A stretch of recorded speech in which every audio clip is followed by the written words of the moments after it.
이중성에 정말 치가 떨립니다. 저는 32살 여자예요. 남편은 저보다 4살 많고 결혼한 지는 4년째입니다. 결혼할 때 시가에서 2억 정도 들여서 집을 해줬어요. 남편이 결혼 전에 모아둔 돈 일부까지 포함된 돈이었고요.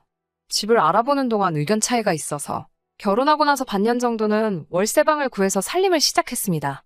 경기도권 신축으로 들어가 살자는 걸 제가 재개발 노리고 구축 아파트에 들어가자고 해서 결국에는 제 말대로 구축 아파트로 들어갔는데 재개발은 안 됐지만 아파트 값이 그때 대비해서 지금 2배나 뛰었습니다. 집값 오른 거 가지고 생색은 엄청 내요.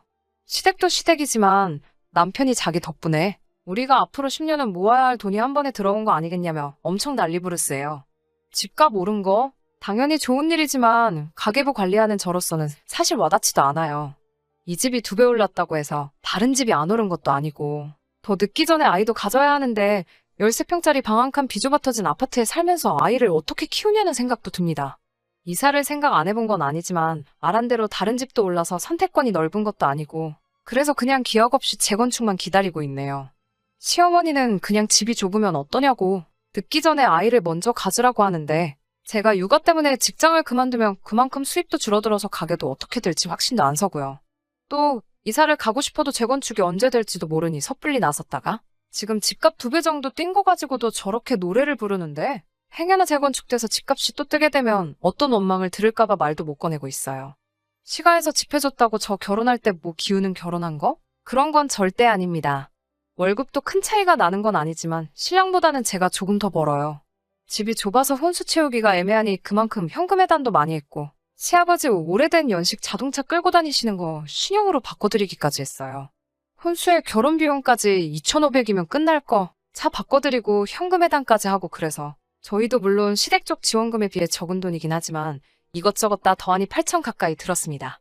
결혼할 때부터 시가에서 집 해준다고 생색내는 남편 때문에 더 무리한 부분도 있고 남들 강남 신축에서 시작하는 신혼부부들도 있는데 서울 외곽에 지은 지 30년 된 아파트 받으면서 기우는 결혼하는 것 같은 느낌 주는 게 싫었어요. 그래서 그만큼 결혼 비용 부담하면서 결혼 후에도 양가에는 똑같이 하자고 약속 아닌 약속을 했어요. 네 돈 내 돈 하는 것도 그래서 각자 월급에서 200씩 생활비 통장에 보내서 생활비나 달달이 나가는 비용, 경조사비에 양가에 보내드리는 용돈까지 공평하게 갈라서 내고 더 하고 싶은 게 있으면 그건 월급에서 남은 돈 각자 관리하면서 쓰고 싶은데 쓰기로 했습니다. 양가에 똑같이 하자는 약속은 당연히 지켜질 거라고 생각은 하지 않았지만 적어도 노력은 할 줄 알았는데 제 우산이었습니다. 전반적으로는 잘 지켜지는 것 같았지만 사소한 것들이 항상 문제였어요. 예를 들자면 제가 시댁에서 일하는 만큼 남편은 처가에서 널브러져서 편하게 있는 것 같은 거요. 그런 사소한 것까지 꺼내자니 제가 너무 졸렬한 사람이 되는 것 같기도 하고 굶두고 대충대충 하기는 하지만 명절날 친정에 가면 설거지라도 하려고 하거나 청소기 돌리는 정도는 도와줬기 때문에 그냥 참았습니다. 저는 결혼하고 처음 몇 달 동안은 시댁에 못해도 일주일에 한 번씩은 안부 전화 드리고 했어요. 그런데 어느 날 친정아버지랑 통화하고 있는데 우리 사위도 잘 지내지? 하고 물어보시더라고요. 저는 남편이 당연히 알아서 안부 전화 정도는 드리고 있는 줄 알았는데 결혼하고 몇 달이 지난 상황인데도 단 한 번도 먼저 연락한 적이 없다고 하시더라고요. 어이가 없었지만 그것도 그냥 넘어갔습니다. 대신에 저도 그날 이후로 시댁에 안부 전화를 한 통도 하지 않았어요. 어느 날 남편이 시어머니 연락을 받았는지 저한테 와서 묻더라고요. 왜 요즘에 우리 집에 안부 전화 안 드리느냐고요. 당당하게 안 한다고 대답했더니 이유도 묻지 않고 저를 가르치려 들었어요. 자식이 결혼했는데 어떻게 지내는지 궁금해하시지 않겠냐고 자식 된 도리로 전화를 드려야 한다고 하는 거예요. 여태 나 혼자만 시댁에 전화 드린 건 생각도 하지 않고 씨부리는 게 너무 화가 나서 괜히 시비가 걸고 싶어지더라고요. 그래서 신랑에게 왜 자기 집에 내가 전화를 드려야 해? 라고 못 알아들은 척 물어봤어요. 자식 된 도리 어쩌고 하면서 방금 했던 말을 그대로 재방송을 하더라고요. 그래서 대본에 저도 나는 우리 부모님 자식이 아니라서 오빠가 전화 안 드리는 거였어? 라고 되물었어요. 그 말에 신랑이 인상을 있는 대로 찌푸리면서 장모님께는 제가 전화드리면 되지 않느냐고 하더라고요. 지가 전화 못하는 건 아직 어색해서 조금 불편해서 그런다고 하면서요.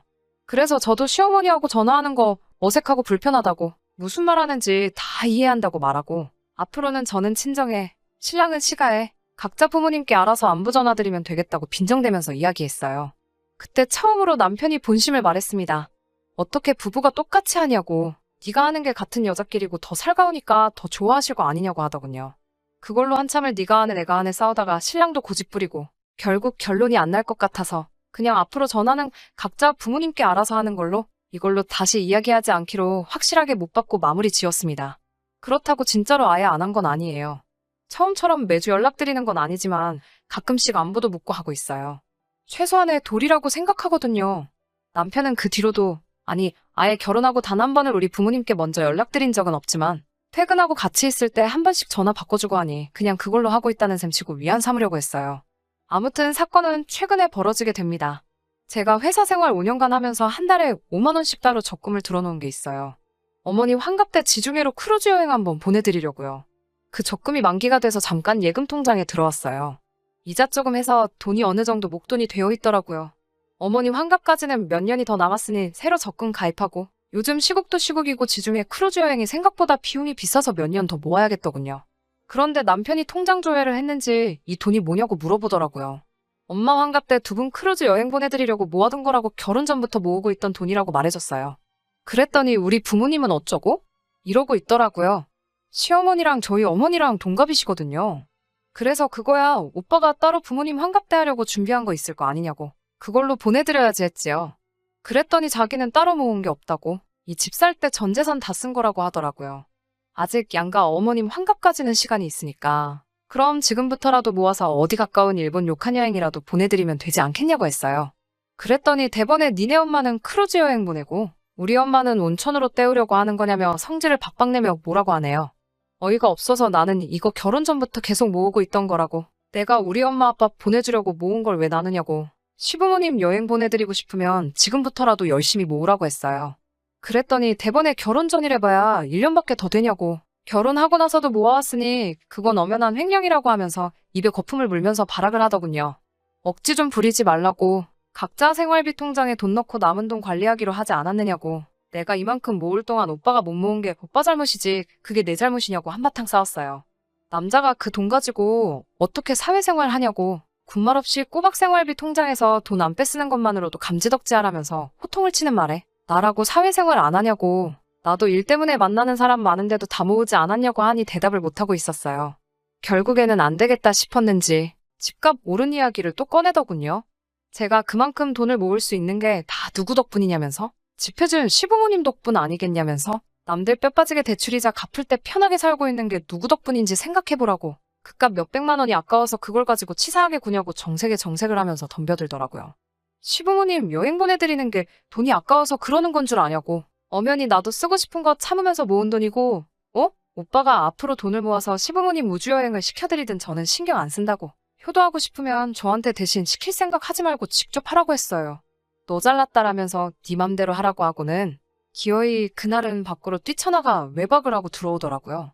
카드 내역 보니 친구들 다 불러서 술까지 쏘고 잠도 숙박업소 가서 자고 온 것 같은데, 그렇게 쓸 돈 20번만 모아도 지금 제가 모은 만큼은 우습게 모았을 텐데 하는 생각에 참 한심하더라고요. 진짜 문제는 얼마 지나지 않아서 생겼어요. 명절날 친정에서 저녁 식사하고 나서 텔레비전 채널 이리저리 돌리다가 볼만한 게 없어서 옛날 드라마 재방송 보고 있었어요.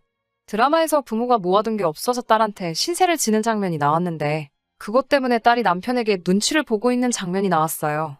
친정 부모님이 그 장면 보고 무슨 자식이 노후 대책도 아니고 자식한테 너무 피해를 준다면서 혀를 차셨어요.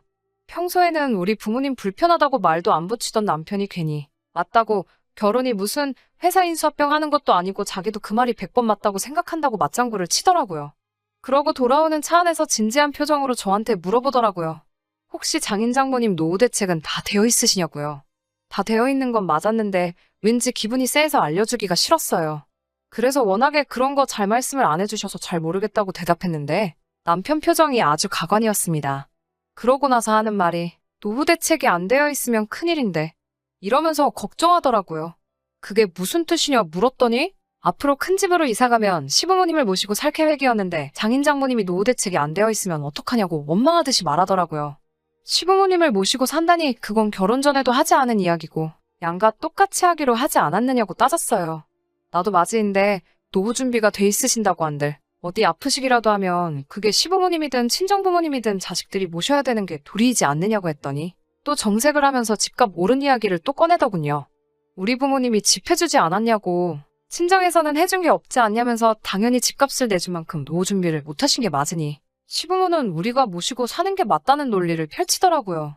친정에서 비교적 적게 한 건 맞지만 친정 부모님 노후 준비는 이미 제가 시집 가기 전에 다 끝난 상태였어요.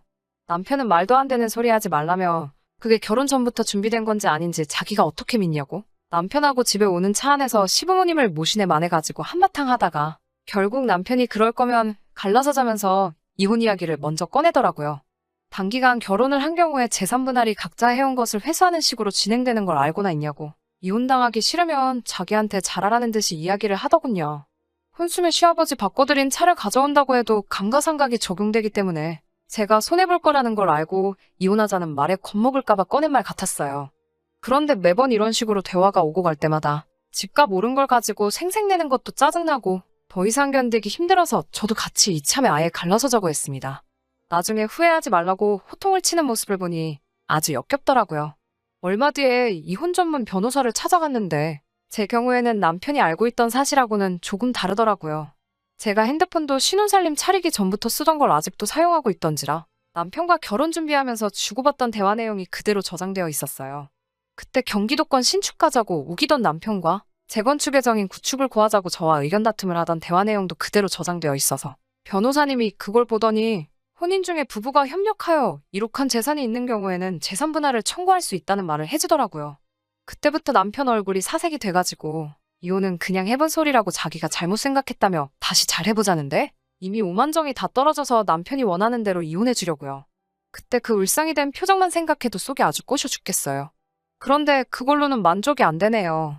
이혼 서류 어디다가 숨겨놨냐고. 도장 여기다가 두고 갈 테니까 나 퇴근하기 전까지 찍어놓으라고 했는데 이젠 제 도장까지 숨겨버렸어요.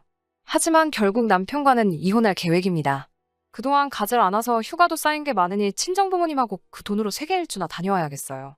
제 사연은 여기까지 하고 이만 마치도록 하겠습니다.